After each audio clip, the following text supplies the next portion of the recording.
Okay guys, coming back at you with another unboxing. It's another Hot Toys figure. Marty McFly from Back to the Future Part II. Long awaited figure for a lot of us collectors. Obviously the dock from Part 2 is also on the way and all that, not yet released. He's been pushed back a couple of times and all that for, I don't know, maybe sculpt revisions or whatever. But yeah, just got this through today.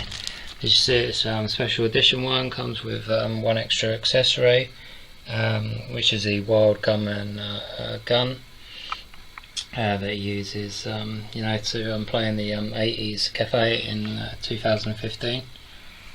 Back to the Future Part 2. So yeah, let's get the wrapping off and have a look at the figure in the box and whatnot. Okay guys, so there's just a look at the top cover again, just flipped up, and there's the credits, all people at Hot Toys responsible and all that. So yeah, nice box art, raised lettering, the Back to the Future type and all that, Part 2.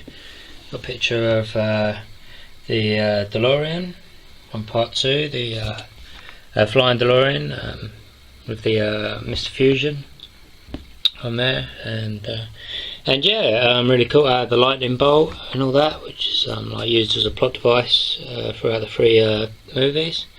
That's nice, little special edition sticker.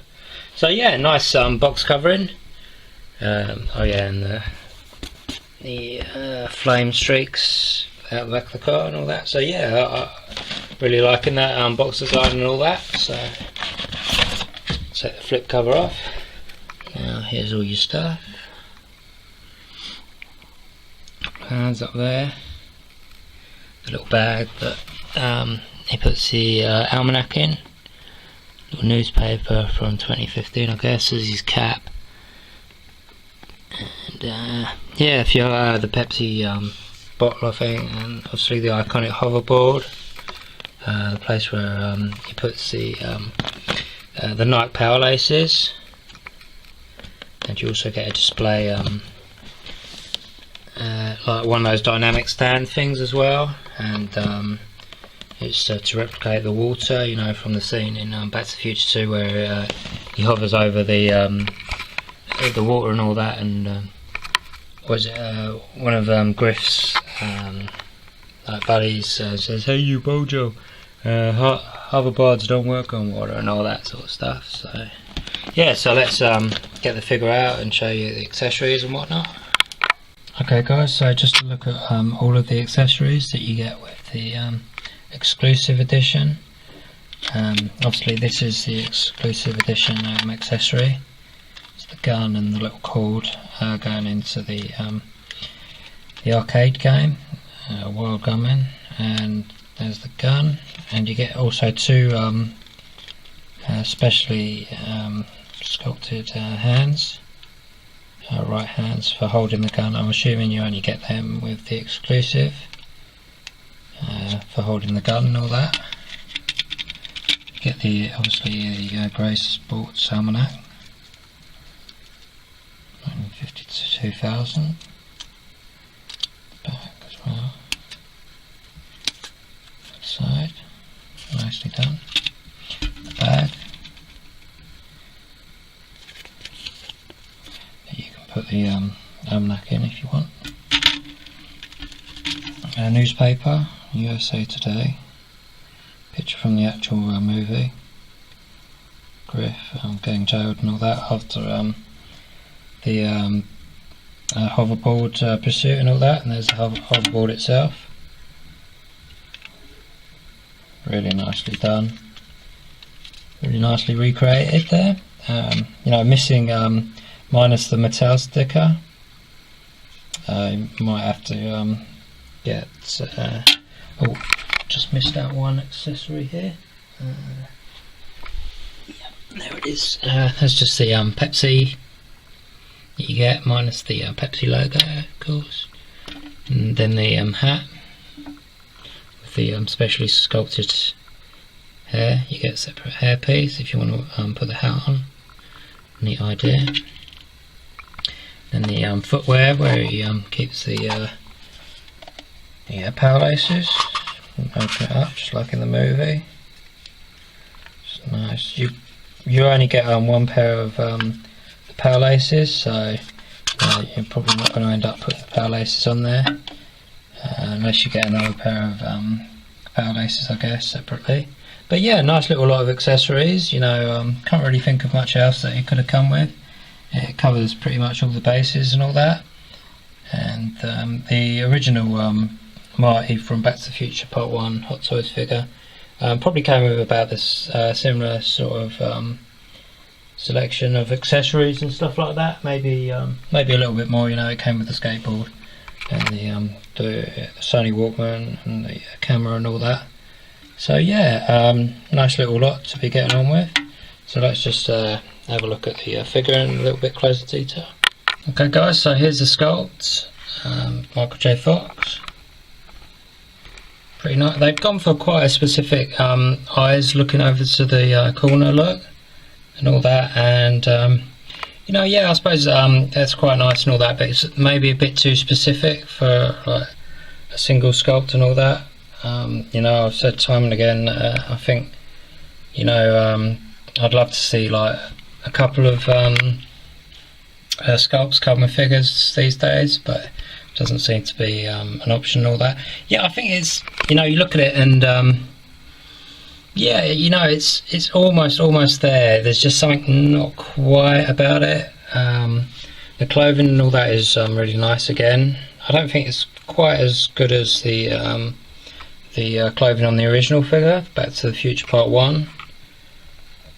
And if you're not a huge fan, like, and you've just got that figure, you might just want to stick with that. But you know, I really like Back to the Future 2 and all that. So look at that figure.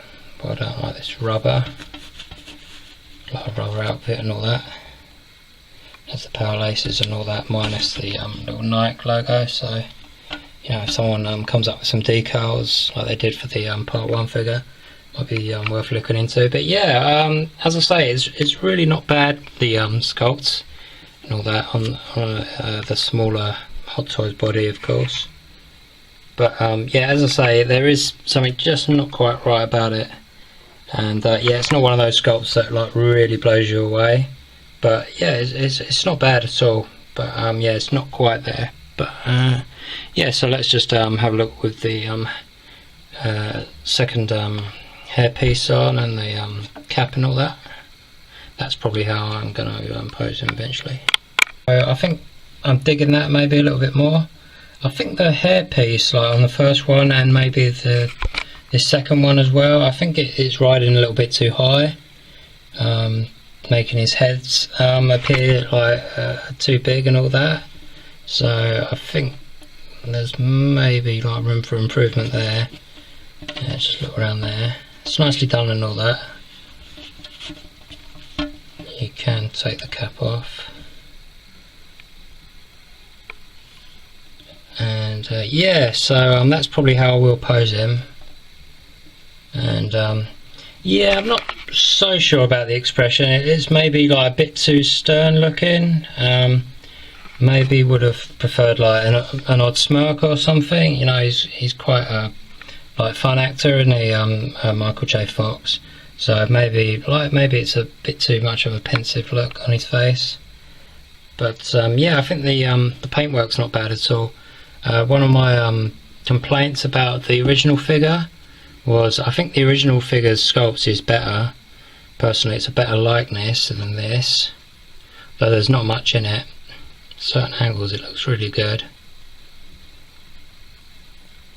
But yeah, one of my complaints from the first figure was the paint application on it. It was too tanned for my liking. This is noticeably less tanned than all that, and I think that's more appropriate for like Caucasian looking figures. And yeah, so yeah, I think maybe like Michael J. Fox is maybe a hard actor to maybe nail down in the likeness stakes. I mean, he hasn't got any standout features and all that. All his features are quite small and subtle.